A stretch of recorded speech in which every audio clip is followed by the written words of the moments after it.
ملعون سلمان رشدی پر حملہ کیسے ہوا؟ موت کا مطالبہ کیوں کیا جاتا رہا؟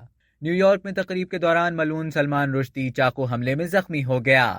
بتایا جا رہا ہے کہ چاقو بردار حملہ آور نے اسٹیج پر چڑھ کر ملعون سلمان رشدی پر حملہ کیا۔ پولیس نے حملہ کرنے والے شخص کو گرفتار کر لیا۔ سلمان رشدی کو طبی امداد کے لیے ہیلی کاپٹر سے اسپتال منتقل کیا گیا۔ پولیس کا کہنا ہے کہ سلمان رشدی کی حالت سے متعلق فی الحال کچھ نہیں کہا جا سکتا۔ پولیس کے بیان میں ملعون رشدی پر حملے کے محرکات کے بارے میں بھی کچھ نہیں بتایا گیا۔ سلمان رشدی کو گزشتہ کئی برسوں کے دوران دھمکیاں ملتی رہی ہیں، جبکہ 1979 میں ایران کے رہبر اعلیٰ نے ایک فتویٰ جاری کیا تھا جس میں سلمان رشدی کی موت کا مطالبہ کیا گیا تھا۔ سن 1988 میں مصنف سلمان رشدی کی کتاب میں اسلام پر تنقید کی گئی تھی اور اس کی وجہ سے ان کے سر پر لاکھوں کا انعام مقرر کیا گیا تھا۔ سلمان رشدی کے ناول دی سیتانک ورسز یعنی شیطانی آیات کی وجہ سے مسلم دنیا میں فسادات پھوٹ پڑے تھے۔ اب بھی پاکستان سمیت دیگر بہت سے ممالک میں سلمان رشدی کی کتاب پر پابندی ہے۔